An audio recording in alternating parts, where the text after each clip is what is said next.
आज के सेशन को मैं स्टार्ट करता हूं। जो भी कैंडिडेट क्लास में ज्वाइन हो चुके हैं, एक बार से सेशन को लाइक शेयर कर दीजिएगा और सभी तक पहुंचा दीजिएगा। अपने सभी मीडिया ग्रुप्स में इसको शेयर कर दीजिएगा ताकि सभी तक पहुंच जाए और सभी को बेनिफिट हो। आज के सेशन के अंदर काफी इंपॉर्टेंट क्वेश्चन अपन डिस्कस करेंगे। चलिए गाइस स्टार्ट करते हैं। लेकिन जो भी कैंडिडेट पहली बार चैनल पर विजिट कर रहा है, चैनल को जरूर से सब्सक्राइब करके बेल आइकन कॉल पे प्रेस कर लीजिएगा ताकि इसी तरीके से कंटिन्यू सेशन आपको मिलता रहे। चलेगा, आज का अपना पहला क्वेश्चन है, काफी सिंपल सा, काफी इजी सा, काफी इंपॉर्टेंट क्वेश्चन है। लेकिन ठीक है, सिंपल है, इजी है, छोटा सा क्वेश्चन है, वन लाइनर क्वेश्चन है, लेकिन आपके एग्जाम पॉइंट ऑफ व्यू से काफी इंपॉर्टेंट है क्योंकि ऐसा क्वेश्चन बार बार रिपीट होता है। चलिएगा, बताइएगा, क्वेश्चन पढ़ते हैं। और आप सबको पता है फंडा क्या है। फंडा ये है कि क्वेश्चन को आपको पढ़ना है, एक बार समझ नहीं आता तो दो बार पढ़ना है, उसके बाद ऑप्शन को पूरे को पढ़ना है, आंसर नहीं देना है। पहला ऑप्शन है आप टिक करके चलेगा, गलत हो जाएगा। क्वेश्चन पूरा पढ़ना है, समझना है, ऑप्शन पूरे पढ़ने हैं, ऑप्शन समझने हैं, फिर आपको आंसर देना है। आंसर किससे देना है? एलिमिनेशन मेथड से देना है।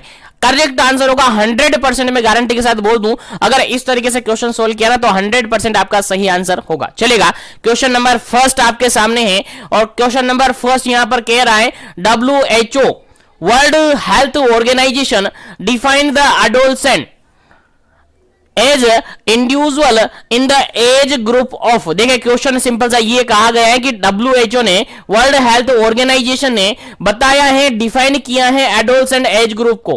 किसको? एडोलसेंट एज ग्रुप को बताया गया है। तो एडोलसेंट एज ग्रुप किस लेवल की एज ग्रुप होती है, यानी किस एज ग्रुप को अपन एडोलसेंट के अंदर काउंट करते हैं according to WHO। According to option आपको आंसर देना है। क्वेश्चन समझ में आ गया? एडोलसेंट एज ग्रुप आपको बताना है, आंसर देखेगा। पहला ऑप्शन यहां पर देखेगा, ए ऑप्शन यहां पर है less than 10 year, B option यहां पर है 11 to 15 ईयर, सी ऑप्शन यहां पर है 14 to 19 ईयर और डी ऑप्शन यहां पर है 20 to 29 ईयर। चलिएगा, आंसर आपको पुट करना है। फटाफट से कमेंट सेक्शन में अपना आंसर पुट कीजिएगा ताकि आपका भी सेल्फ इवोल्यूशन होता रहे और आपको भी सेल्फ कॉन्फिडेंस जनरेट होता रहे, क्योंकि सेल्फ कॉन्फिडेंस एक ऐसी चीज है जो हर किसी काम को इजीली सोल्व करवा सकती है, हर किसी काम को करवा सकती है। यानी सक्सेस लेनी है, सक्सेस पानी है तो आपको कॉन्फिडेंस लाना होगा। कॉन्फिडेंस कैसे लाएंगे? जब तक कि आप क्वेश्चन का आंसर नहीं देंगे कॉन्फिडेंस जनरेट नहीं होगा। चलिए फटाफट से आंसर दीजिएगा, फिर इसके रिगार्डिंग अपन डिस्कस करेंगे। चलेगा, अकॉर्डिंग टू ऑप्शन अगर करेक्ट आंसर की अपन बात करें, according to option correct answer की अपन बात करें तो देखिएगा लेस देन 10 ईयर नहीं होता है, 11 to 15 ईयर भी नहीं होता है और 20 to 29 भी नहीं होता है। इसका करेक्ट आंसर रहेगा आपका ऑप्शन नंबर सी। क्या रहेगा जी? ऑप्शन नंबर सी आपका करेक्ट आंसर रहेगा। 14 to 19 ईयर जो एज है वो एडोलसेंट एज ग्रुप के अकॉर्डिंग मानी जाती है, एडोलसेंट एज ग्रुप मानी जाती हैं। याद रखिएगा 14 to 19 ईयर। और अगर एक्चुअली में अपन देखें, जनरली अगर अपन देखें तो 10 to 19 ईयर की जो एज ग्रुप है ये एडोलसेंट एज ग्रुप होती हैं। याद रखिएगा, एडोलसेंट एज ग्रुप की बात की जाती है तो generally 10 to 19 years correct answer होता है। 10 से लेकर 10 साल से लेकर 19 साल तक के जो बच्चे होते हैं, 19 साल तक के जो एज ग्रुप होती है उसको एडोलसेंट एज ग्रुप कहते हैं।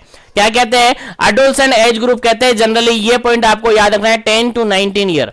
अकॉर्डिंग टू ऑप्शन आपका क्या करेक्ट आंसर होता है? Option number C is correct answer. याद रखिएगा, एज ग्रुप से रिगार्डेड आपसे क्वेश्चन पूछा जाता है आपके एग्जाम में, और नर्सिंग हिस्ट्री का कोई भी ऐसा एग्जाम नहीं होगा जिसके अंदर इस तरह का क्वेश्चन नहीं पूछा गया होगा। तो याद रखिएगा, मेमोरी में सेट कर लीजिएगा। बिल्कुल सारे क्वेश्चन मेमोरी बेस्ड क्वेश्चन है, समझने लायक क्वेश्चन है। और एनएचएम की कोई भी वैकेंसी हो 100% वहां पर ऐसे क्वेश्चन ही पूछे जाते हैं।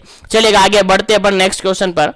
जो भी कैंडिडेट जुड़ चुके हैं सेशन को लाइक शेयर कर दीजिएगा ताकि अदर सभी कैंडिडेट तक पहुंच सके, क्योंकि अभी वैकेंसीज चल रही हैं, एनएचएम की वैकेंसीज धड़ाधड़ से आ रही हैं, उनकी तैयारी के लिए आपको जरूरत है। चलेगा, नेक्स्ट क्वेश्चन की बात कर लेते हैं। नेक्स्ट क्वेश्चन आपके सामने सेकंड नंबर क्वेश्चन है। सेकंड नंबर क्वेश्चन क्या कहता है देखिएगा, which of the following is a communicable disease. चलेगा, क्वेश्चन सिंपल सा पूछा है आपसे कि फॉलोइंग डिजीज में से आपको पहचानना है कि कम्युनिकेबल डिजीज कौन सी है। क्या पूछा है, कम्युनिकेबल डिजीज कौन सी है, तो फटाफट से बताएगा। चार ऑप्शन आपके सामने है, चार ऑप्शन में से ढूंढना है कि कम्युनिकेबल डिजीज कौन सी है, और ये रिपीट हुआ क्वेश्चन है सीएचओ के अंदर, एनएचएम की वैकेंसी के अंदर रिपीट हुआ क्वेश्चन है, तो याद रखेगा। चलेगा, पहला ऑप्शन यहां पर है, ए ऑप्शन है डायबिटीज, बी ऑप्शन है पर्टूसिस, सी ऑप्शन है हाइपरटेंशन, और डी ऑप्शन है क्वाशोरकर। चलेगा, आंसर आपको देना है, यहां पर आपको आंसर बताना है कम्युनिकेबल डिजीज कौन सी है। क्या पूछा है, कम्युनिकेबल डिजीज कौन सी है, और कम्युनिकेबल डिजीज से रिगार्डेड डेफिनेशन आपको क्लियर होनी चाहिए, क्योंकि डेफिनेशन देकर भी आपसे पूछा जा सकता है ये क्या है। तो कम्युनिकेबल डिजीज वो डिजीज होती है जो कि पर्सन टू पर्सन क्या होती है, पर्सन टू पर्सन क्या होती है, ट्रांसमिट होती है, एक पर्सन से ट्रांसमिट हो जाती है दूसरे पर्सन में, चाहे वो डायरेक्ट कांटेक्ट से हो सकती है, चाहे वो इनडायरेक्ट कांटेक्ट से हो सकती है। और ट्रांसमिशन ऑफ इन्फेक्शन से भी आपका 100% क्वेश्चन आता है आपके एग्जाम में, तो याद रखिएगा, धीरे धीरे सारे टॉपिक्स अपन कवर कर लेंगे, बिल्कुल। चलेगा, इस क्वेश्चन की अगर अपन बात करें, इस क्वेश्चन की अगर अपन बात करें तो देखेगा एलिमिनेशन मेथड की, मैंने कहा एलिमिनेशन मेथड आप लगाइए, अगर क्वेश्चन समझ में आएगा तो ठीक है, नहीं आता है तो एलिमिनेशन मेथड लगाइए, इजीली सोल्व हो जाएगा। चलेगा, सबसे पहला ऑप्शन आप देखेगा डायबिटीज, डायबिटीज तो सर नॉन कम्युनिकेबल डिजीज के अंदर आती है, एनसीडी के अंदर आती है। उसके अलावा हाइपरटेंशन भी एनसीडी के अंदर आती है, और क्वाशियोरकर ये आपकी डेफिशिएंसी डिसऑर्डर के अंदर आती है, डेफिशिएंसी डिसऑर्डर PAEM आपने पढ़ा हुआ, प्रोटीन एनर्जी माल न्यूट्रिशन आपने पढ़ा हुआ, ये इसके अंदर आती है।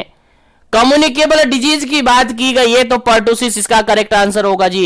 क्या बचा, यहां पर बी ऑप्शन आपके सामने बचा है, तो यही आपका आंसर होगा, पर्टूसिस होता है। और पर्टूसिस को जनरली अपन हुपिंग कप के नाम से जानते हैं, किस नाम से जानते हैं, हुपिंग कप के नाम से जानते हैं, याद रखेगा, पर्टूसिस यहां पर करेक्ट आंसर होगा। सेकंड नंबर क्वेश्चन का करेक्ट आंसर क्या हो गया आपका, पर्टूसिस होगा, बिल्कुल आपको याद रखना है, पूछा जा सकता है आपके एग्जाम में। तो सभी कम्युनिकेबल डिजीज और नॉन कम्युनिकेबल डिजीज के बारे में काफी बार मैंने आपको बता रखा है, काफी बार, क्योंकि बीपीसीसीएचएन की जो क्लासेज हम चल रहे थे उसके अंदर अलग अलग से टॉपिक्स हमने लिए थे, कम्युनिकेबल और नॉन कम्युनिकेबल सब कुछ अपन ने पढ़ा था।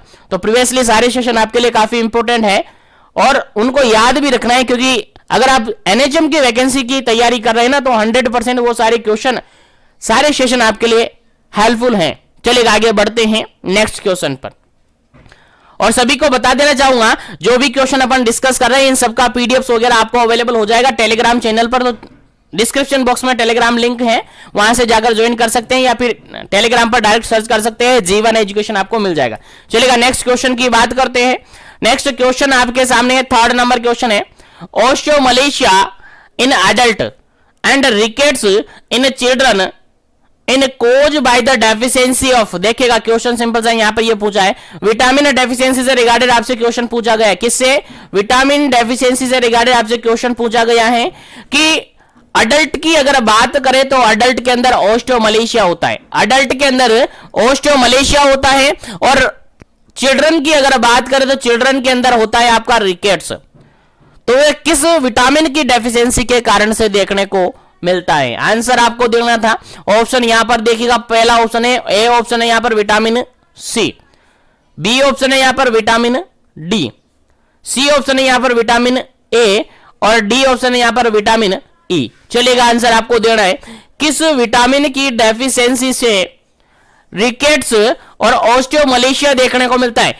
रिकेट्स तो बच्चों के अंदर और ओस्टियोमलेशिया अडल्ट के अंदर देखने को मिलता है। आंसर आप सबको देना है, फटाफट से कमेंट सेक्शन आपके लिए खाली है, फटाफट से आंसर दीजिएगा, और सारे क्वेश्चन आपके लिए काफी इंपॉर्टेंट है। चलेगा, इस क्वेश्चन का आंसर अगर अपन देखें तो आप सबको पता होगा, विटामिन और न्यूट्रिएंट के रिगार्डेड भी अपन ने काफी अच्छी तरीके से सेशन ले रखे हैं, तो उनको भी जरूर से देखेगा। देखिएगा यहां पर option number B is correct answer, option number यहां पर बी इज करेक्ट आंसर, क्योंकि रिकेट्स और osteomalacia directly related to bone, rickets और osteomalacia directly related to bone, और bone directly related to calcium, bone directly related to calcium, और calcium directly related to vitamin D, vitamin D calciferol, cholecalciferol, याद रखिएगा vitamin D इसका correct answer है। Option number third का question number third का आपका correct answer हो जाता है, option number B is correct answer, vitamin D यहां पर करेक्ट आंसर है।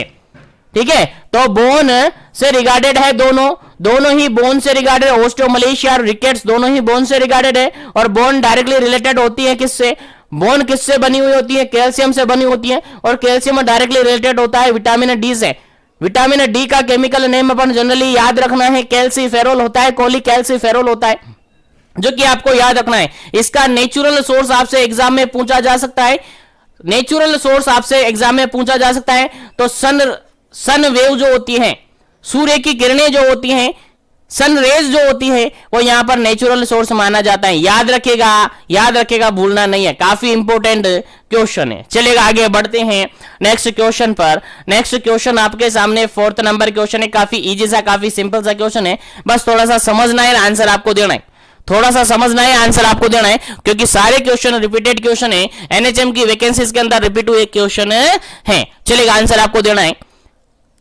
4th नंबर क्वेश्चन है, all are risk factor for hypertension except, देखेगा मैंने बोला है सभी कंपेटिटिव एग्जाम्स की प्रिपरेशन आप कर रही हैं, तो यहां पर दो वर्ड आपके सामने आते हैं, एक तो नोट करके आता है और एक एक्सेप्ट करके आता है। अगर दोनों वर्ड आपको क्वेश्चन में कहीं ना कहीं दिए हैं और आपने उसको पहचान लिया है कि हाँ ये क्वेश्चन के अंदर है, तो फिर आंसर भी आपका चेंज हो जाता है और आंसर भी सही हो जाता है। और अगर आप इनको नहीं पहचान पाए, इनको नहीं पढ़ पाए, तो 100% मैं कह दूं आपका क्वेश्चन गलत हो जाएगा। तो थोड़ा ध्यान से क्वेश्चन को थोड़ा ध्यान से पढ़ना है, ऑप्शन थोड़ा ध्यान से पढ़ना है, फिर उसका आंसर देना है आपको, थोड़ा सा समझ के आंसर इजीली निकल जाएगा और बिल्कुल 100% सही हो जाएगा। चलिएगा, यहां पर क्वेश्चन पूछा गया है, all are the risk factor, सभी रिस्क फैक्टर हैं किसके? हाइपरटेंशन के, यानी सभी रिस्क फैक्टर है हाइपरटेंशन, यानी सभी के कारण से हाइपरटेंशन हो सकता है।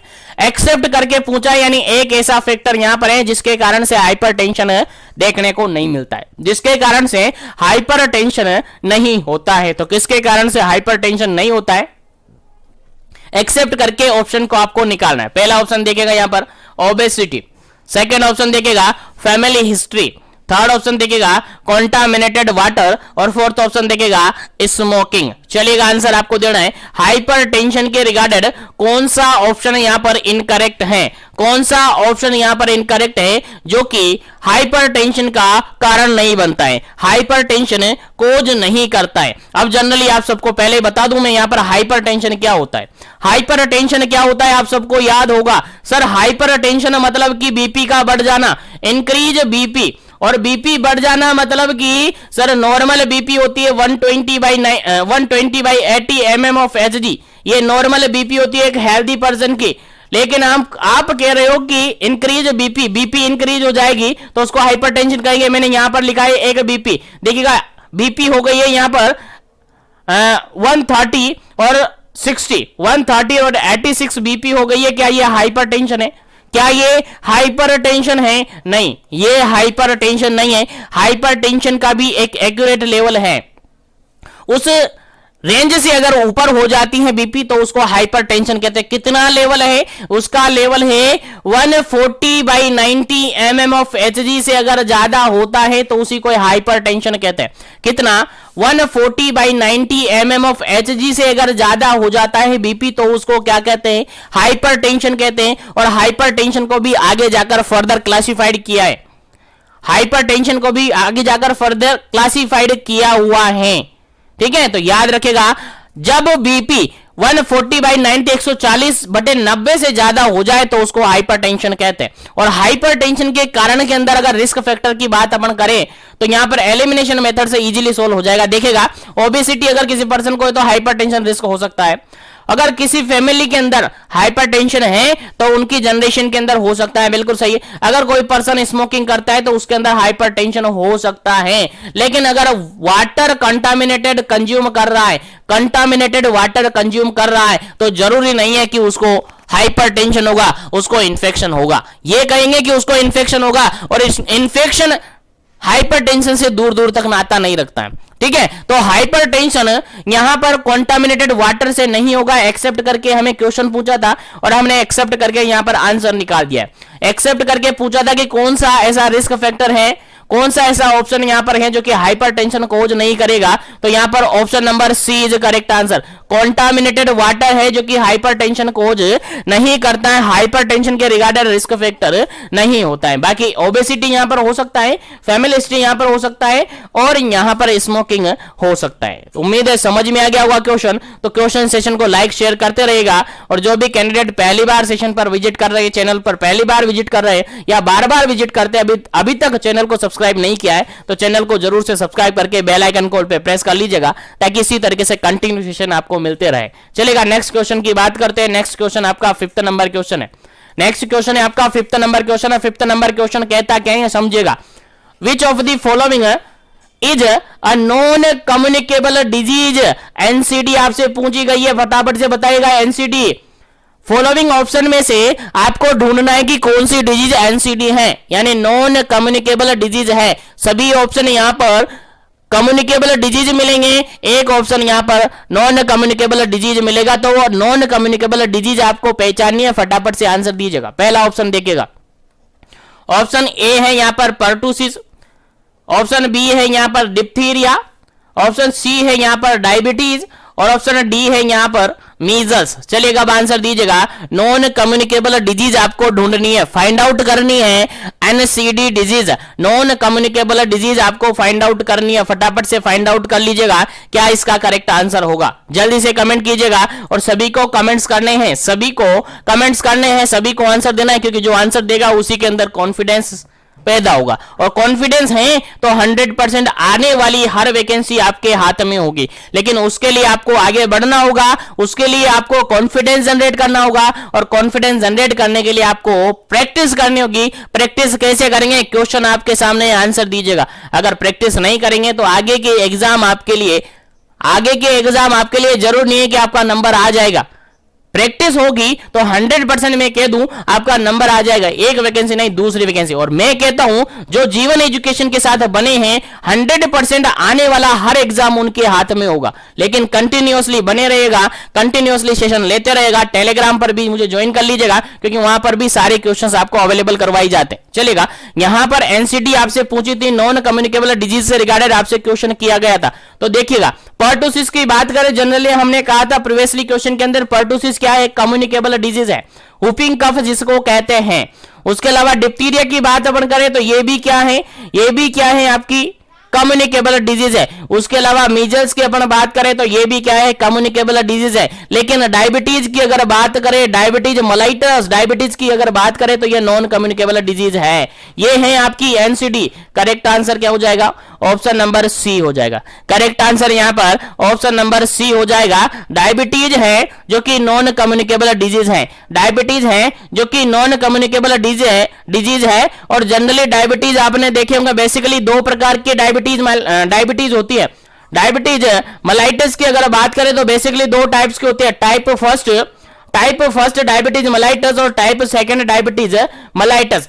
टाइप फर्स्ट को इंसुलिन डिपेंडेंट आईडीडीएम बोलते हैं, आईडीडीएम बोलते हैं इंसुलिन डिपेंडेंट डायबिटीज मलाइटिस। और सेकंड को अपन बोलते हैं non insulin dependent diabetes mellitus अपन बोलते हैं। ये जनरली बच्चों के अंदर, चिल्ड्रंस के अंदर देखने को मिलती है, इसलिए इसको जनरली बच्चों के अंदर देखने को मिलती है। और टाइप सेकंड जो है जनरली अडल्ट के अंदर देखने को मिलती है। उसके अलावा आप कहेंगे कि सर एक और डायबिटीज मलाइटिस होती है, सर एक और डायबिटीज होती है, सर एक और डायबिटीज होती है आपकी gestational diabetes. Gestational diabetes mellitus होती है, जेस्टेशनल डायबिटीज मलाइटिस होती है, जिसको जीडीएम के नाम से जनरली जानते हैं, जीडीएम के नाम से जनरली जानते हैं, जो कि प्रेगनेंसी के दौरान होती है, जो कि प्रेगनेंसी के कारण से होती है, प्रेगनेंसी के ड्यूरिंग होती है, उसको जेस्टेशनल हाइपरटेंशन के नाम से अपन जानते हैं। याद रहे, भूलना नहीं है। तो उम्मीद है यहां तक आपको समझ में आ गया है। अब आगे बढ़ते हैं अपन नेक्स्ट क्वेश्चन पर। जो भी क्लास में जुड़े हुए सेशन को लाइक शेयर करते रहिएगा ताकि सभी तक सेशन पहुंच जाए। चलेगा, नेक्स्ट क्वेश्चन की बात करते हैं। 6 नंबर क्वेश्चन है। 6 नंबर क्वेश्चन क्या कहता है समझिएगा, आंसर दीजिएगा। All of the water borne disease accept, देखिए क्वेश्चन यहां पर एक्सेप्ट से पूछा है। फिर से सभी डिजीज जो नीचे ऑप्शन में आपको दी रखी हैं वो सभी वाटर बोर्न डिजीज है, लेकिन एक्सेप्ट आपको बताना है कि एक ऐसी डिजीज है जो कि वाटर के कारण से नहीं होती है। यानी वाटर बोर्न डिजीज जनरली आपने पढ़ी होगी। वाटर बोर्न डिजीज की बात अपन जनरली करेंगे तो वेक्टर बोर्न डिजीज होती है। एक तो वाटर के रिगार्डेड वेक्टर बोर्न डिजीज होती है और एक वाटर के रिगार्डेड वाटर वॉश डिजीज होती है। यानी जनरली कहे तो एक तो वाटर रिलेटेड डिजीज होती है, याद रखेगा, वाटर रिलेटेड डिजीज होती है, और दूसरी होती है water borne disease, water washed disease होती है। याद रखेगा, दो टाइप की डिजीज होती है, ध्यान रखना है, क्वेश्चंस काफी इंपॉर्टेंट है। अगर वाटर बोर्न डिजीज की बात अपन करते हैं तो वाटर बोर्न डिजीज में बेसिकली दो प्रकार की होती है, एक होती है वाटर रिलेटेड डिजीज, दूसरी होती है water washed disease. Water related disease के अंदर जनरली जो वेक्टर्स वाली डिजीज कंडीशन होती हैं वो आती हैं, और वाटर वॉश्ड डिजीज के अंदर वो आती हैं जो कि हाइजीन के कारण से होती है। यानी वाटर की सोल्टेज आ जाती है, वाटर की कमी आ जाती है, पानी की कमी आ जाती है, जिसके कारण से पर्सनल हाइजीन नहीं मेंटेन कर पाते हैं, तो उसके कारण से ये देखने को मिलती है। ठीक है, तो याद रखिएगा, यहां पर जनरली कोलेरा यहां पर डायरिया यहां पर शामिल कर लिया जाता है। ठीक है, उसके अलावा अगर वाटर वॉश की बात करें, इसके बीज वगैरह यहां पर इन्वॉल्व कर ली जाती हैं। ठीक है, तो याद रखें बेसिकली वाटर बोर्न डिजीज दो टाइप की होती है, वाटर रिलेटेड डिजीज और वाटर वॉश्ड डिजीज। चलेगा, अब आंसर आपको देना है यहां पर क्या इसका करेक्ट आंसर है। क्वेश्चन आपसे पूछा क्या था, क्वेश्चन ये पूछा गया था कि सभी यहां पर वाटर बोर्न डिजीज है, लेकिन एक्सेप्ट करके आपसे निकालना। यानी एक डिजीज यहां पर ऐसी है जो कि वाटर बोर्न डिजीज नहीं है, बाकी सारी वाटर बोर्न डिजीज हैं, तो वो जो नहीं है उसको आपको हटाना था। पहला ऑप्शन देखेगा हेपेटाइटिस ए, सेकेंड ऑप्शन देखेगा यहां पर टाइफॉइड फीवर, थर्ड ऑप्शन देखेगा यहां पर डिसेंट्री, और फोर्थ ऑप्शन देखेगा यहां पर ट्यूबरकुलोसिस। चलिएगा, आंसर आपको देना था, फटाफट से क्या इसका करेक्ट आंसर होगा, फिर आगे बढ़ेंगे अपन नेक्स्ट क्वेश्चन पर। उम्मीद है क्वेश्चन समझ में आ रहा होगा, तो फटाफट से अपना आंसर कमेंट करते रहिएगा ताकि जल्दी से जल्दी अपन आगे बढ़े, क्योंकि क्वेश्चन काफी सारे अपने पास है और काफी सारे अपन डिस्कस करेंगे daily up to date session के अंदर। तो चैनल को सब्सक्राइब नहीं किया तो कर लीजिएगा ताकि आपको इसी तरीके से सेशन मिलते रहे। चलेगा, इस क्वेश्चन की अगर अपन बात करें तो देखेगा यहां पर देखेगा, मैंने बोला है एलिमिनेशन मेथड से आप इजीली क्वेश्चन को सॉल्व आउट कर सकते हैं। अगर एलिमिनेशन मेथड से करेंगे तो इजीली सॉल्व हो जाएगा। देखिएगा, हेपेटाइटिस ए है जो कि वाटर से रिगार्डेड है, ओरोफिकल रूट से ये फैलती है, बिल्कुल सही है। उसके अलावा टाइफाइड फीवर भी अभी मैंने बताया कि वाटर रिलेटेड प्रॉब्लम है, वाटर रिलेटेड डिजीज है, तो ये भी है। डिसेंट्री भी, कोलेरा डिसेंट्री डायरिया से रिगार्डेड है, बिल्कुल, ये तीनों ही क्या है, वाटर बोर्न डिजीज है, तीनों ही वाटर बोर्न डिजीज है। तो यहां पर ट्यूबरकुलोसिस करेक्ट आंसर होगा, क्योंकि ट्यूबरकुलोसिस वाटर बोर्न डिजीज नहीं है। ट्यूबरकुलोसिस एक इन्फेक्टिव या इन्फेक्शियस डिजीज है। कौन सी डिजीज है जी? इन्फेक्शियस डिजीज है, याद रखेगा, इन्फेक्शियस डिजीज होती हैं जो कि माइकोबैक्टीरियम ट्यूबरकुलोसिस के कारण से होती हैं, याद रखेगा, इंपॉर्टेंट क्वेश्चन है आपके एग्जाम पॉइंट ऑफ व्यू से। तो यहां पर 6 नंबर क्वेश्चन का करेक्ट आंसर होता है option number D. Option number D is correct answer, tuberculosis यहां पर बिल्कुल करेक्ट आंसर होगा। चलेगा, आगे बढ़ते हैं नेक्स्ट क्वेश्चन पर, उम्मीद है क्वेश्चन समझ में आ रहे होंगे। चलेगा, नेक्स्ट क्वेश्चन की बात करते हैं। नेक्स्ट क्वेश्चन काफी इंपॉर्टेंट है और 100% आपके एग्जाम में पूछा जाएगा, 100% आपके एग्जाम में प्रीवियसली आगे के एग्जामों में पूछा जाएगा, चाहे एग्जाम कोई भी हो, चाहे एनएचएम का एग्जाम हो, चाहे आप सेंट्रल गवर्नमेंट की वैकेंसी के बारे में हो, हर एग्जाम में क्वेश्चन पूछा जाता है आपका पीआईएच के रिगार्डेड, यानी प्रेगनेंसी इंड्यूस्ड हाइपरटेंशन के रिगार्डेड। चलेगा, यहां पर देखिएगा इक्लेम्शिया के रिगार्डेड पूछा है। इक्लेम्शिया मींस क्या होता है? इक्लेम्शिया को आप क्या जानते हैं, क्या होता है इक्लेम्शिया? आंसर दीजिएगा। पहला ऑप्शन है प्री इक्लेम्शिया प्लस कन्वर्जन, प्री इक्लेम्शिया के साथ साथ कन्वर्जन आएगा। सेकंड ऑप्शन है हाइपरटेंशन के साथ साथ डायबिटीज भी होगा। थर्ड ऑप्शन है, सी ऑप्शन है, हाइपरटेंशन के साथ साथ सीवियर एनीमिया देखने को मिलेगा। और डी ऑप्शन यहां पर है, हाइपरटेंशन के साथ साथ यहां पर इडिमा देखने को मिलेगा। चलेगा, आंसर दीजिएगा, एक एप्रोप्रिएट आंसर आपको देना है। इक्लेम्शिया का क्या एक्यूरेट आंसर यहां पर होगा। और ये क्वेश्चन तो, और इसके रिगार्डेड तो, इस टॉपिक के रिगार्डेड तो काफी कुछ हम डिस्कस करें, काफी कुछ हमने डिस्कस किया और काफी बार मैंने बताया है। अगर अब भी ये क्वेश्चन का आंसर गलत होता है ना, तो आपको थोड़ा सा समझना पड़ेगा, आपको याद रखना पड़ेगा, क्योंकि रटने वाली बातें नहीं है, रटने वाली चीजें नहीं है। थोड़ा सा समझेंगे आंसर इजीली निकल जाएगा। ठीक है, थोड़ा सा समझेंगे आंसर इजीली निकल जाएगा। चलेगा, फटाफट से आंसर दीजिएगा, क्या इसका करेक्ट आंसर होगा।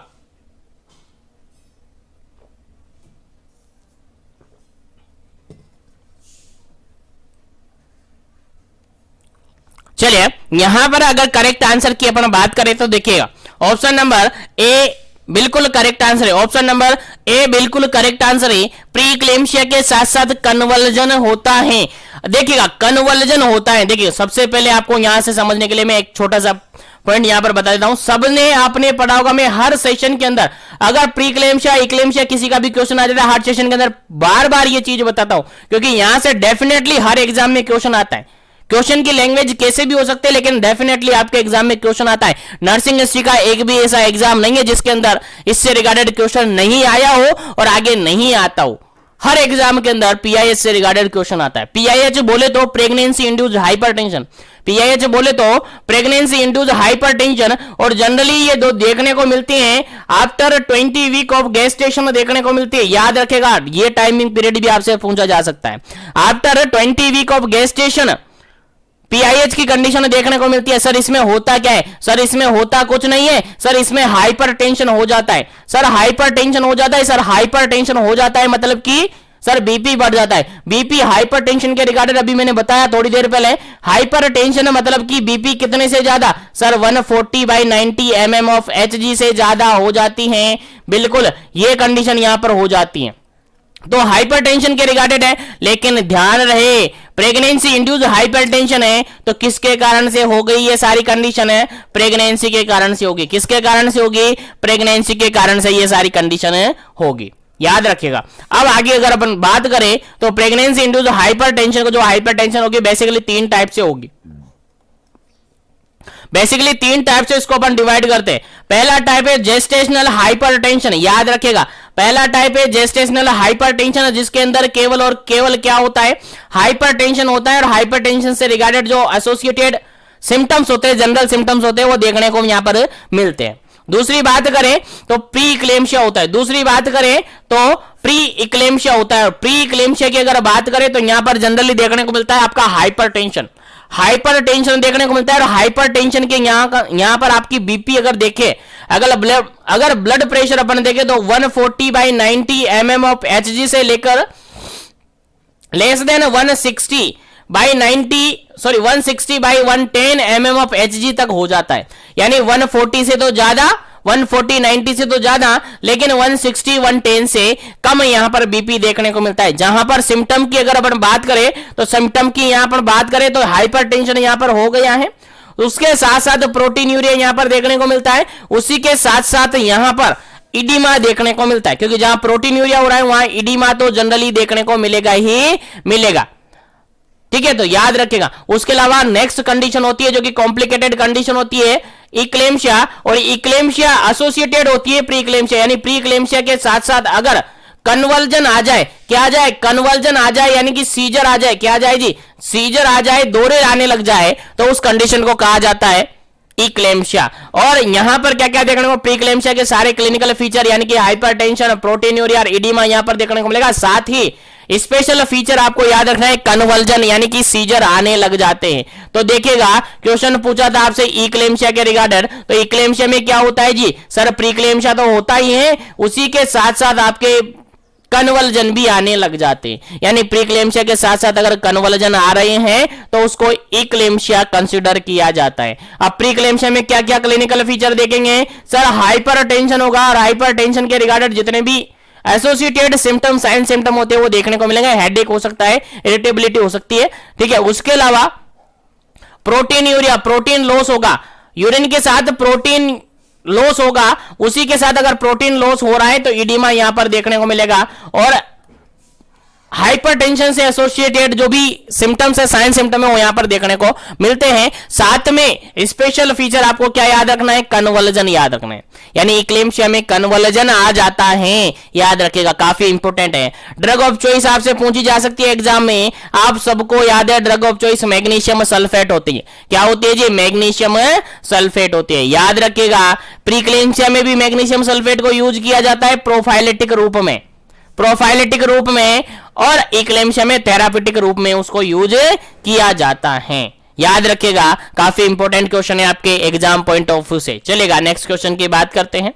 नेक्स्ट क्वेश्चन है आपका 8 नंबर क्वेश्चन है। काफी सिंपल सा, काफी इजी सा क्वेश्चन है, थोड़ा सा समझना है, आंसर इजीली निकल जाएगा। चलेगा 8 नंबर क्वेश्चन क्या कहता है? Symptoms of typhoid fever all include except, फिर से एक्सेप्ट करके क्वेश्चन आपसे किया गया है, यानी फॉलोइंग सभी ऑप्शन यहां पर करेक्ट है टाइफाइड के सिम्टम्स के रिगार्डेड, यानी सभी ऑप्शन यहां पर टाइफाइड के सिम्टम्स होते हैं लेकिन एक नहीं होता है, एक्सेप्ट करके आपसे पूछा है तो एक ऐसा सिम्टम बताइएगा जो कि टाइफाइड का सिम्टम्स नहीं होता है, आंसर दीजिएगा। पहला ऑप्शन यहां पर है, ए ऑप्शन यहां पर है एब्डोमिनल पेन, बी ऑप्शन यहां पर है हेडेक, सी ऑप्शन यहां पर है लॉस ऑफ एपेटाइट और डी ऑप्शन यहां पर है सीजर। चलेगा, बताइएगा क्या इसका करेक्ट आंसर होगा, फिर इसका करेक्ट आंसर आपको बताया जाएगा, फटाफट से बताएगा। काफी इंपॉर्टेंट क्वेश्चन है और रिपीट हुआ क्वेश्चन है, एनएचएम एग्जाम के अंदर रिपीट हुआ क्वेश्चन है, बार बार रिपीट होता है, आपको याद रखना है।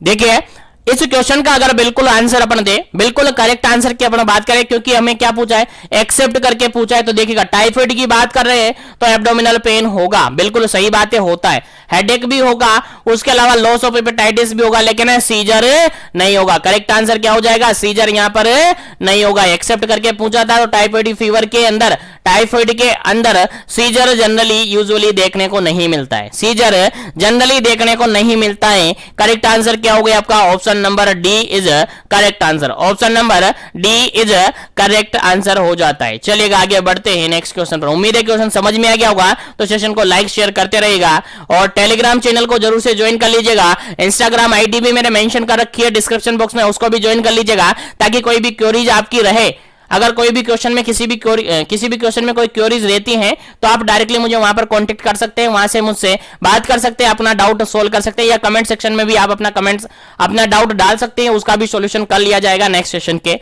अंदर। चलेगा, और सभी क्वेश्चंस को आप लेना चाहते हैं तो नीचे टेलीग्राम चैनल का लिंक है, वहां पर आप ज्वाइन हो जाएगा, वहां पर सभी का पीडीएफ आपको अवेलेबल करवाया जाता है। चलेगा, नेक्स्ट क्वेश्चन की बात करते हैं। 9 नंबर क्वेश्चन है। 9 नंबर क्वेश्चन काफी सिंपल सा क्वेश्चन है। Stroke is caused by, stroke नाम सुना है आपने, स्ट्रोक क्यों नहीं सुना होगा, सबने सुना होगा, सबने पढ़ा होगा स्ट्रोक के बारे में। तो स्ट्रोक कोज्ड बाय किसके कारण से होता है, स्ट्रोक किसके कारण से होता है, अकॉर्डिंग टू ऑप्शन आपको आंसर देना है। पहला ऑप्शन है lack of blood supply to the cerebral blood vessel, second option है lack of blood supply to carotid artery, third option है सी ऑप्शन है lack of blood supply to coronary artery, और fourth option है none of these. चलिएगा, answer आपको देना है, क्या इसका करेक्ट आंसर है। स्ट्रोक का कारण क्या हो सकता है, स्ट्रोक किस कारण से होता है, स्ट्रोक के कोज यहां पर बताना है। फटाफट से आंसर दीजिएगा, ए बी सी या डी, फटाफट से आंसर दीजिएगा,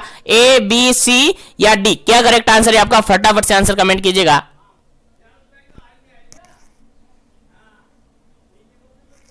देखिएगा यहां पर अगर करेक्ट आंसर की अपन बात करें, यहां पर अगर करेक्ट आंसर की अपन बात करें तो देखिएगा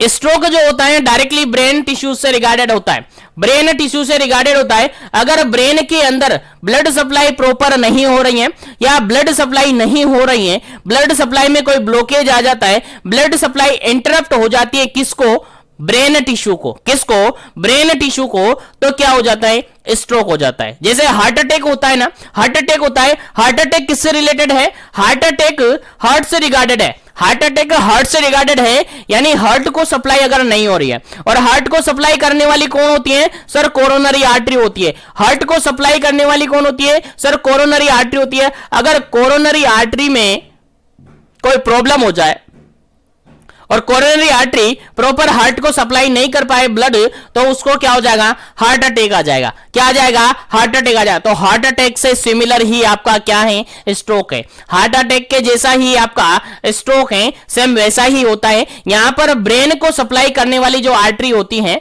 उसके अंदर जो ब्लड वेसल्स होती हैं, उसके अंदर किसी कारण से ब्लॉकेज आ जाए या किसी कारण से वो सप्लाई नहीं कर पाए, तो किसको सप्लाई नहीं कर पाए, याद रहे ब्रेन्स को, ब्रेन को, ब्रेन टिश्यू को, ब्रेन सेल्स को अगर सप्लाई नहीं कर पाए तो उसको अपन स्ट्रोक कहते हैं। तो दोनों कंडीशन मैंने यहां पर बताई। अगर हार्ट अटैक की रिगार्डेड बात आपसे की जाए तो डायरेक्टली कहां जाएंगे सर, कोरोनरी आर्टरी पर जाएंगे। कहां जाएंगे, कोरोनरी आर्टरी पर जाएंगे, क्योंकि कोरोनरी आर्टरी क्या करती है, हार्ट को सप्लाई करती है। तो अगर हार्ट अटैक की बात की जाएगी तो lack of blood supply to the coronary artery, coronary artery के द्वारा किसको सप्लाई नहीं होगी, हार्ट को सप्लाई नहीं होगी, तो कोरोनरी आर्टरी से रिगार्डेड क्वेश्चन है। उसके अलावा क्वेश्चन आपसे पूछा गया है यहां पर स्ट्रोक से रिगार्डेड, दोनों क्वेश्चन मैंने यहां पर क्लियर करवा दिए, दोनों याद रखने आपको। स्ट्रोक से रिगार्डेड बात की जा रही है तो किससे रिगार्डेड बात की जाएगी सर, ब्रेन टिश्यू से रिगार्डेड। अब ब्रेन टिश्यू के अंदर प्रॉपर्ली सप्लाई नहीं होगी, ब्रेन टिश्यू के रिगार्डेड कौन सा ऑप्शन यहां पर करेक्ट है, देखिएगा option number first is correct answer, cerebral blood vessels की बात यहां पर की गई, सेरेब्रल ब्लड वेसल्स की बात यहां पर की गई है। करेक्ट आंसर क्या हो जाता है आपका, करेक्ट आंसर क्या हो जाता है आपका, option number A is correct answer, lack of blood supply to the cerebral blood vessel, cerebral blood vessel के थ्रू या सेरेब्रल ब्लड वेसल्स के थ्रू क्या नहीं हो रहा है, ब्रेन को, ब्रेन टिश्यूज को क्या नहीं हो रहा है, सप्लाई नहीं हो रही है ब्लड की प्रॉपर अमाउंट में, तो उसको अपन क्या कहते हैं, स्ट्रोक कहते हैं। यानी स्ट्रोक का कारण क्या हो जाता है यहां पर, सेरेब्रल ब्लड वेसल, क्या हो जाता है कारण, सेरेब्रल ब्लड वेसल, उनके थ्रू ब्रेन टिश्यू को प्रॉपरली और सफिशिएंट ब्लड सप्लाई नहीं हो पा रही है, दैट हम कह सकते हैं कि उसके अंदर क्या हुआ, स्ट्रोक हुआ है। और स्ट्रोक भी सेम लाइक हार्ट अटैक की जैसी कंडीशन होती है, सेम लाइक हार्ट अटैक के जैसे ही कंडीशन होती है, तो याद रखेगा इस क्वेश्चन का करेक्ट आंसर क्या हो जाता है, ऑप्शन नंबर ए हो जाता है। चलेगा आगे बढ़ते हैं अपन नेक्स्ट क्वेश्चन पर।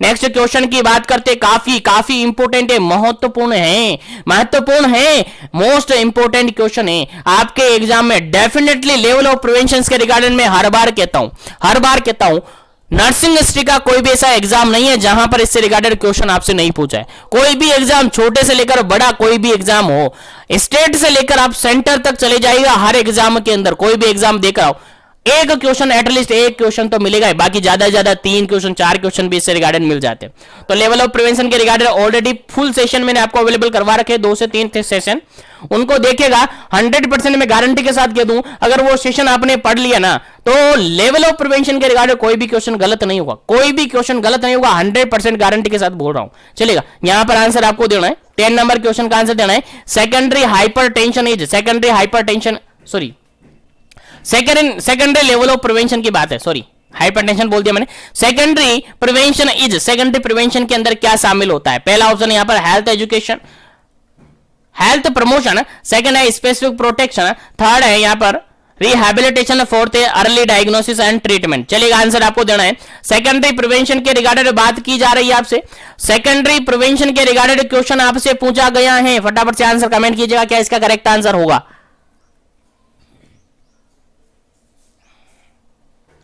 देखिएगा, अगर अपन बात करें, देखेंगे यहां पर क्वेश्चन देखिएगा, हेल्थ प्रमोशन और स्पेसिफिक प्रोटेक्शन, जनरली इसको अपन प्राइमरी लेवल के अंदर इंक्लूड करते हैं, किसके अंदर, प्राइमरी लेवल के अंदर इंक्लूड करते हैं।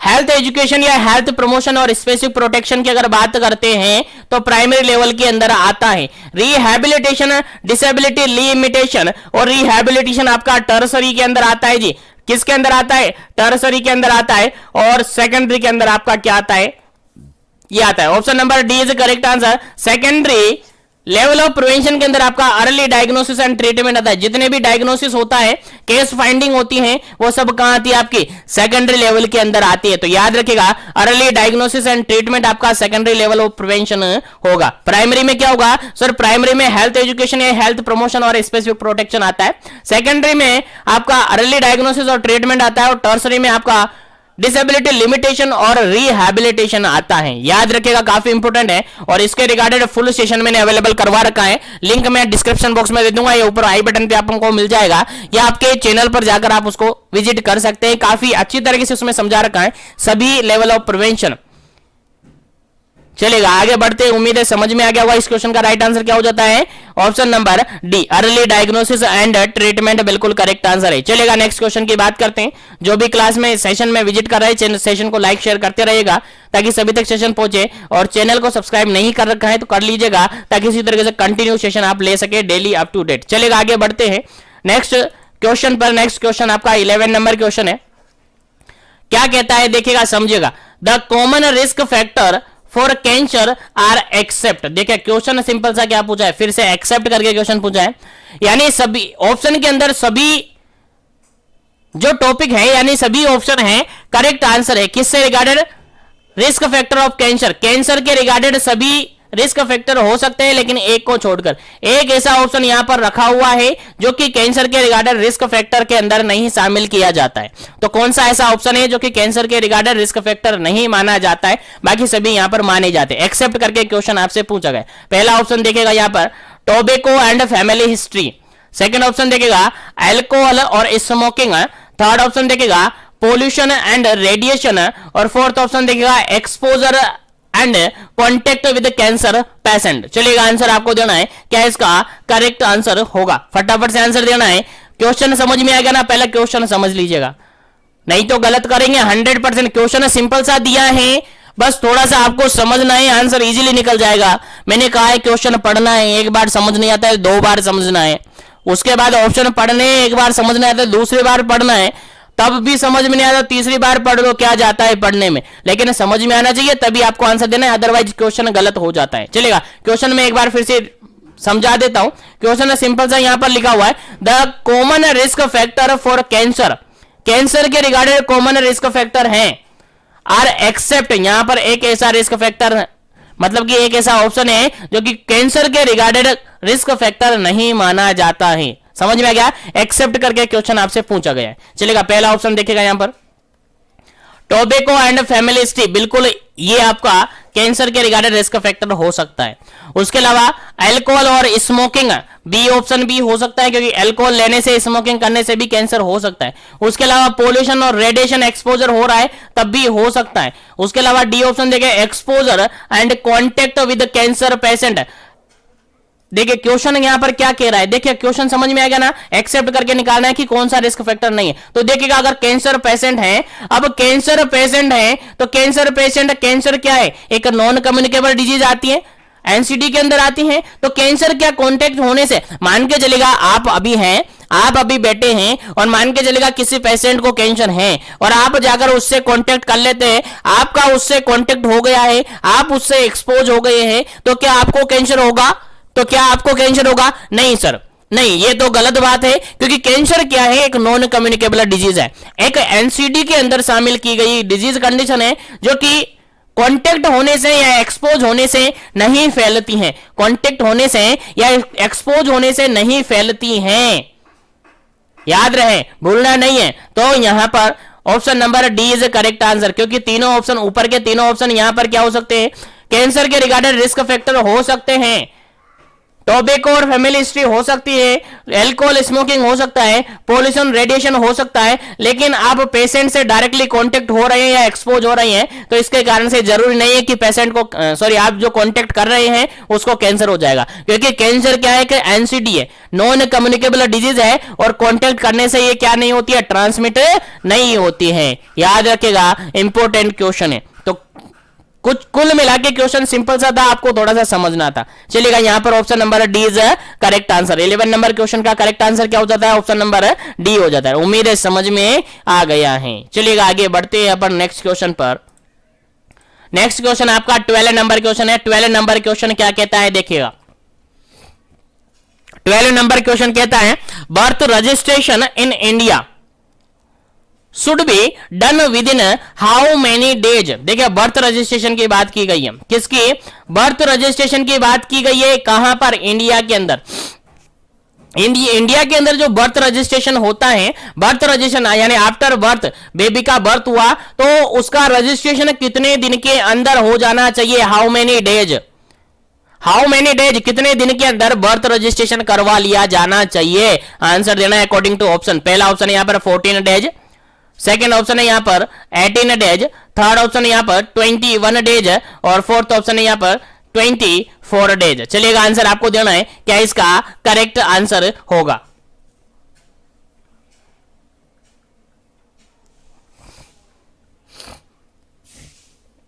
चलेगा, यहां पर अगर करेक्ट आंसर की अपन बात करें, बर्थ रजिस्ट्रेशन के रिगार्डेड बात करें, तो option number C is correct answer. 21 days, 21 दिन के अंदर अंदर बर्थ रजिस्ट्रेशन करवा लेना चाहिए, 21 दिन के अंदर अंदर बर्थ रजिस्ट्रेशन करवा लेना चाहिए। 21 डेज बिल्कुल करेक्ट आंसर है इस क्वेश्चन का। कितना, 21 डेज, 21 दिन बिल्कुल करेक्ट आंसर है इस क्वेश्चन का। अब यहीं पर आपको कुछ क्वेश्चंस याद रखने हैं। देखिएगा यहां पर आपको याद रखना है कि central birth and death registration जो एक्ट है, क्या? The central birth and death registration act कब आया था? ये आपको याद होना चाहिए, एग्जाम में बार बार पूछा जाता है। द सेंट्रल बर्थ एंड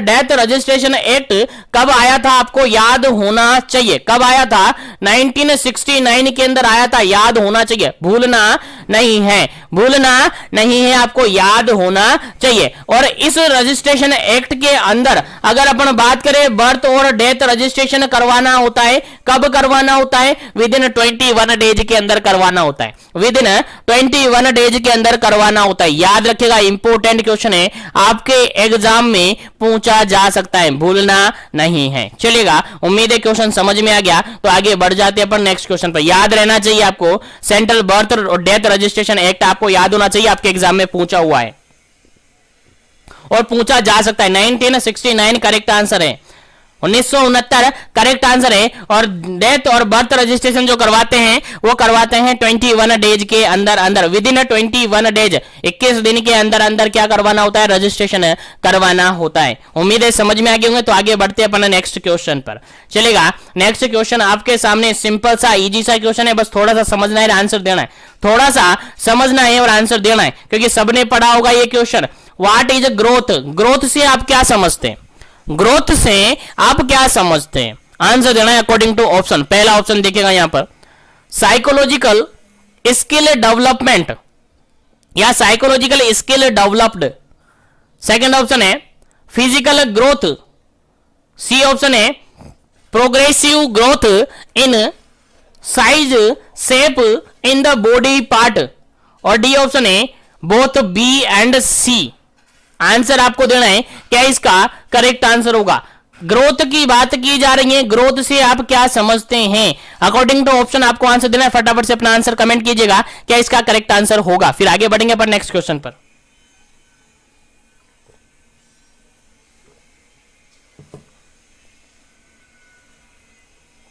चलेगा, यहां पर करेक्ट आंसर की अगर अपन बात करें, करेक्ट आंसर की अपन बात करें तो देखेगा ऑप्शन नंबर यहां पर डी इज करेक्ट आंसर होगा। डी क्या होगा जी? करेक्ट आंसर होगा। क्यों होगा डी करेक्ट आंसर? क्यों होगा डी करेक्ट आंसर? आपको याद होना चाहिए क्यों होगा। देखिएगा, फिजिकल ग्रोथ, ग्रोथ की बात की जा रही है तो फिजिकली तो ग्रोथ होगी, बॉडी का फिजिक जो है, बॉडी फिजिक ग्रोथ होगा ही होगा, बिल्कुल सही बात है। उसी के साथ साथ progressive growth in shape and size, size और शेप दोनों बढ़ेगी। बॉडी पार्ट जो है, बॉडी के पार्ट हैं, उनकी साइज और शेप दोनों बढ़ेगी। यानी बी ऑप्शन और सी ऑप्शन दोनों यहां पर करेक्ट है। बी ऑप्शन और सी ऑप्शन दोनों करेक्ट है, इसलिए आपका डी ऑप्शन यहां पर करेक्ट आंसर माना जाता है। डी ऑप्शन यहां पर क्या माना जाता है? करेक्ट आंसर माना जाता है, क्योंकि यहां लिखा हुआ है बोथ बी और सी। ठीक है, तो यहां पर क्या करेक्ट आंसर हो जाता है? Option number D is correct answer हो जाता है, क्योंकि बी और सी दोनों ही करेक्ट है। एक करेक्ट क्यों नहीं है? क्योंकि यहां पर साइकोलॉजिकली स्किल डेवलप हो रही है, और साइकोलॉजिकली स्किल डेवलप हो रही है तो यहां पर ग्रोथ नहीं है, यहां पर क्या है जी? डेवलपमेंट है। यहां पर ग्रोथ नहीं है, यहां पर क्या है? डेवलपमेंट है। ग्रोथ और डेवलपमेंट में इतना सा ही फर्क आपको याद रखना है। ग्रोथ में तो बॉडी फिजिक बढ़ेगी, बॉडी की साइज शेप बढ़ेगी, बॉडी के पार्ट की या ऑर्गन की साइज और शेप बढ़ेगी, फिजिकल ग्रोथ होगी। लेकिन डेवलपमेंट की अगर अपन बात करें तो साइकोलॉजिकल स्किल बढ़ेगी। साइकोलॉजिकल स्किल आपसे पूछी जा रही, अगर यहां पर क्वेश्चन पूछ लिया जाता है, ग्रोथ को हटाकर मैं यहां डेवलपमेंट डाल दूं तो डेवलपमेंट से आपका आंसर क्या हो जाएगा? ऑप्शन नंबर ए हो जाएगा, क्योंकि डेवलपमेंट में साइकोलॉजिकल यानी मेमोरी थिंकिंग प्रोसेस ये है, इनमें डेवलपमेंट आता है, ये बढ़ती हैं, यानी स्किल डेवलपमेंट होता है। अगर स्किल डेवलपमेंट की बात की जाए तो डायरेक्टली आप आंसर कहां जाएंगे? ग्रोथ पे नहीं जाएंगे, डेवलपमेंट में जाएंगे। तो साइकोलॉजिकल स्किल डेवलप हो रही है तो अपन कहेंगे कि डेवलपमेंट हो रहा है। तो ग्रोथ से रिगार्डेड अगर बात की जाएगी तो बी, यहां पर डी ऑप्शन करेक्ट आंसर होगा, क्योंकि बॉडी के अंदर ग्रोथ भी होगी, बॉडी फिजिकली ग्रोथ भी होगी, और साथ में उसकी साइज और शेप में भी चेंजेस देखने को मिलेगा, उनमें भी ग्रोथ देखने को मिलेगी कंटिन्यूअसली, यानी प्रोग्रेसिवली। अगर डेवलपमेंट की बात की जाएगी तो साइकोलॉजिकली स्किल डेवलप यहां पर होगी। तो करेक्ट आंसर समझ गए। चलिएगा आगे बढ़ते हैं अपन नेक्स्ट क्वेश्चन पर। उम्मीद है यहां तक के सभी क्वेश्चन आपको समझ में आ गए होंगे, तो सेशन को लाइक शेयर करते रहेगा ताकि सभी तक सेशन पहुंचे, और चैनल को जरूर से सब्सक्राइब कर लीजिएगा ताकि इसी तरह से कंटिन्यू सेशन आपको मिले। चलेगा, नेक्स्ट क्वेश्चन की बात करते हैं। नेक्स्ट क्वेश्चन आपके सामने 14 नंबर क्वेश्चन है। 14 नंबर क्वेश्चन क्या कहता है? देखिएगा, सिंपल सा क्वेश्चन है, बस समझना है, आंसर देना है। सिंपल सा क्वेश्चन क्या कहता है? Severe allergic reaction to a drug is known as severe allergic reaction हो रहा है। मान के चलेगा आप अभी बैठे हैं, आपने कोई ड्रग ली अभी, और ड्रग लेने के थोड़ी देर बाद आपके बॉडी के अंदर एक सीवियर एलर्जिक रिएक्शन हुई है, तो उस सीवियर एलर्जिक रिएक्शन को कहेंगे क्या? अकॉर्डिंग टू आंसर देना है, अकॉर्डिंग टू ऑप्शन आपको आंसर देना है। पहला ऑप्शन देखेगा एनाफाइलेक्सिस, सेकंड ऑप्शन देखेगा इंटरेक्शन, थर्ड ऑप्शन देखेगा एडवर्स, और फोर्थ ऑप्शन देखेगा टॉक्सिसिटी। चलेगा, आंसर आपको देना है severe allergic reaction to the drug is known as, क्या कहेंगे आप? अकॉर्डिंग टू ऑप्शन आपको आंसर देना है। फटाफट से आंसर दीजिएगा, क्या इसका करेक्ट आंसर होगा? फिर आगे बढ़ेंगे अपन नेक्स्ट क्वेश्चन पर। चलेगा, यहां पर अगर करेक्ट आंसर की अपन बात करें तो देखिएगा, करेक्ट आंसर की अपन बात करें तो ऑप्शन नंबर ए यहां पर करेक्ट आंसर होगा। ऑप्शन नंबर ए यहां पर करेक्ट आंसर होगा एनाफाइलेक्सिस। अगर कोई भी ड्रग आप ले रहे हैं और उसके रिगार्डेड सीवियरली एलर्जिक रिएक्शन होता है, तो उसको अपन एनाफाइलेक्सिस कहते हैं। क्या कहते हैं? एनाफाइलेक्सिस कहते हैं। याद रखिएगा, प्रीवियसली एग्जाम के अंदर पूछा हुआ क्वेश्चन है, आपके एग्जाम में भी पूछा जा सकता है, तो आपको याद होना चाहिए। और सभी क्वेश्चन अभी तक आपने डिस्कस किए, कॉमन क्वेश्चन थे, मेमोरी बेस्ड क्वेश्चन थे, आपको याद रखने हैं, क्योंकि ये सारे क्वेश्चन आपके एग्जाम पॉइंट ऑफ व्यू से काफी इंपॉर्टेंट हैं। और ऐसे ही क्वेश्चन एनएचएम की वैकेंसीज के अंदर पूछे जाते हैं, इनसे अलावा कोई क्वेश्चंस नहीं पूछे जाते। लैंग्वेज थोड़ा बहुत चेंजेस कर सकते हैं, लेकिन क्वेश्चन ऐसे ही पूछे जाएंगे और ऐसे ही क्वेश्चन आपके लिए आएंगे। तो सभी क्वेश्चन आपके लिए इंपॉर्टेंट है। सेशन को डेली अप टू डेट आप चेकआउट करते रहेगा, daily up to date session लीजिएगा, ताकि आपको सारे क्वेश्चन इजीली समझ में आ जाए। क्योंकि पूरे टॉपिक्स को, जो भी आपके कंपिटेटिव एग्जाम्स के अंदर क्वेश्चन पूछे जाए, सारे क्वेश्चन को अपन मोल्डेड करके डेली सेशन के अंदर आपको अवेलेबल करवाएंगे। चलेगा, नेक्स्ट क्वेश्चन की बात करते हैं। नेक्स्ट क्वेश्चन आपका 15 नंबर क्वेश्चन है। नेक्स्ट क्वेश्चन है 15 नंबर क्वेश्चन। 15 नंबर क्वेश्चन क्या कहता है? The acronyms CPAP refer. CPAP का फुल फॉर्म आपसे पूछा है एक तरीके से, यहां पर सीपेप, सीपेप का फुल फॉर्म आपसे पूछा है। अकॉर्डिंग टू ऑप्शन आपको आंसर देना है। सीपेप मतलब होता क्या है? सीपेप का फुल फॉर्म क्या होता है? फटाफट से आंसर दीजिएगा। पहला ऑप्शन देखिएगा यहां पर continue positive airway pressure, second option देखिएगा continuous potential airway pressure, third option देखिएगा कंटिन्यूअस पॉजिटिव एयर प्रेशर, और डी ऑप्शन यहां पर देखेगा कंटिन्यूअस पॉजिटिव एयरवे पोटेंशियल। चलेगा, फटाफट से आंसर बताएगा क्या इसका करेक्ट आंसर होगा? जल्दी कीजिएगा। सीपेप का फुल फॉर्म आपसे पूछा गया है, द एक्रोनिम्स सीपेप, और कंपेटिटिव एग्जाम्स के अंदर पूछा हुआ क्वेश्चन है, रिपीट हुआ क्वेश्चन है। सीएचओ एग्जाम के अंदर एज इट इज क्वेश्चन पूछा हुआ है, ऑप्शन भी चेंज नहीं किए थे, एज इट इज क्वेश्चन पूछा किया। चलेगा, आंसर दीजिएगा क्या इसका करेक्ट आंसर होगा?